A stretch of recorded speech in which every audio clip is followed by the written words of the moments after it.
प्रिय वृषभ राशि वालों, 2026 के मई महीने की शुरुआत होने वाली है और ऐसे में हम जानेंगे ये मई महीना आपके लिए क्या सौगात लेकर आया है और कहाँ आपको सावधानी रखनी है।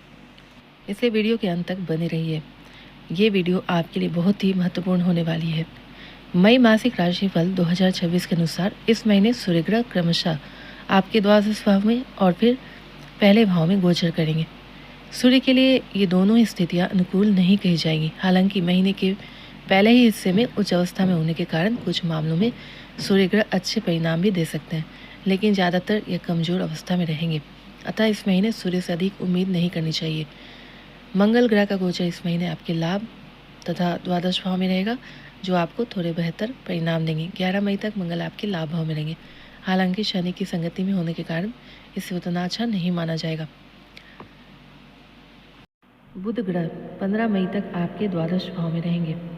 वहीं 15 मई से लेकर 29 मई तक बुध ग्रह आपके पहले भाव में रहेंगे और ऐसे में यह अच्छी अवस्था कही जाएगी।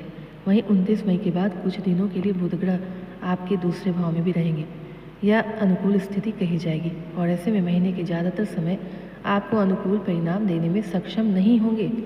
लेकिन बृहस्पति का गोचर लगभग पूरे महीने ही आपके दूसरे भाव में और अपने नक्षत्र में होने की वजह से बृहस्पति आपको अच्छे परिणाम देने वाले हैं। शुक्र का गोचर 14 मई तक आपके पहले भाव में और इसके बाद फिर दूसरे भाव में होगा।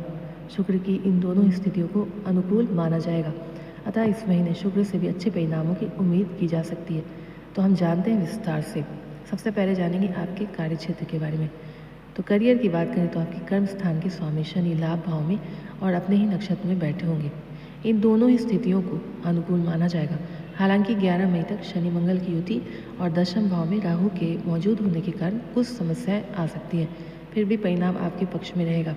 हर एक काम को बहुत शांति के साथ करने की आवश्यकता होगी और व्यर्थ के विवाद से बचना होगा, क्योंकि तभी आपको अनुकूल परिणाम मिलेंगे। साथ ही आपको अपना सारा ध्यान अपने लक्ष्यों पर केंद्रित करना होगा। सप्तम भाव के स्वामी मंगल आपको औसत से बेहतर परिणाम दे सकते हैं। यह व्यापार से संबंधित मामलों में अच्छी स्थिति मानी जाएगी, क्योंकि सप्तम भाव आपके व्यापार से जुड़ा है, दाम्पत्य से जीवन से जुड़ा है, इसलिए आपको व्यापार में अच्छे परिणाम देखने को मिलेंगे। अब हम बात करते हैं आपकी आर्थिक स्थिति की। तो इस महीने लाभ भाव के स्वामी यानी कि बृहस्पति की स्थिति आर्थिक मामलों में आपकी सहायता करते रहेंगे। 11 मई तक मंगल आपके लाभ भाव में रहेंगे, जबकि शनि ग्रह पूरे महीने लाभ भाव में रहने वाले हैं। ग्रहों की यह स्थिति आपको लाभ करवाने में मददगार बनेगी, यानी कि यह महीना सामान्य तौर पर आपकी मेहनत के अनुरूप आपको लाभ देना या दिलाना चाह रहा है। अब बात करते हैं आपकी बचत की। तो धन भाव के स्वामी यानी कि बुध की स्थिति इस महीने बहुत अच्छी तो नहीं है, लेकिन कहीं ना कहीं आपको लाभ जरूर दिलाएंगे। विशेषकर 15 मई तक बुध ग्रह खर्चों के भाव में रहेंगे, जो आपकी जमा पूंजी खर्च करवाने का काम कराएंगे। लेकिन फिर भी 15 मई के बाद बुध ग्रह की स्थिति बेहतर हो जाएगी, जिसकी वजह से आपको खर्चे में कमी आएगी। वहीं 29 मई के बाद बुध ग्रह भी बचत करने में भी आपकी मदद करने लगेंगे। अब हम बात करते हैं आपके स्वास्थ्य की। स्वास्थ्य के हिसाब से आपके लग्न और राशि के स्वामी शुक्र की स्थिति इस महीने सामान्य तौर पर बहुत अच्छी रहेगी, जो स्वास्थ्य के मामले में आपको शुभ परिणाम देंगे। हालांकि शनि की तीसरी दृष्टि इस महीने ज़्यादातर आपके पहले भाव में रहेगी और ऐसे में छोटी मोटी परेशानियां हो सकती हैं। प्रेम और वैवाहिक जीवन की बात की जाए तो प्रेम और वैवाहिक जीवन के लिए आपके पंचम भाव को देखेंगे और पंचम भाव के स्वामी बुध ग्रह इस महीने ज़्यादा अच्छी स्थिति में नहीं है।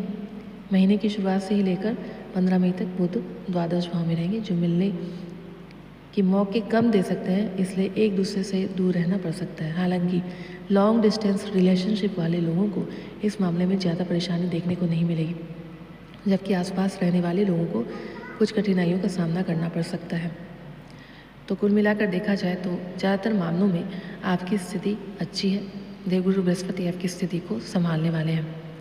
आपको इस महीने सूर्योदय से पूर्व उठकर स्नान ध्यान करना है, भगवान सूर्य को जल अर्पित करना है, नियमित रूप से मंदिर जाइए और शिव जी का शहद से अभिषेक कीजिए। इससे जो भी ग्रहों की स्थिति है, जो भी उनके नकारात्मक प्रभाव पड़ने वाले हैं आपकी ज़िंदगी में, वो सब कम हो जाएंगे। आशा है दोस्तों ये वीडियो पसंद आई होगी। अगर पसंद आई हो तो चैनल को लाइक शेयर और सब्सक्राइब कर दीजिएगा। हम ऐसे ही जानकारी लेकर आते रहेंगे। तब तक के लिए नमस्कार, जय माता दी, धन्यवाद।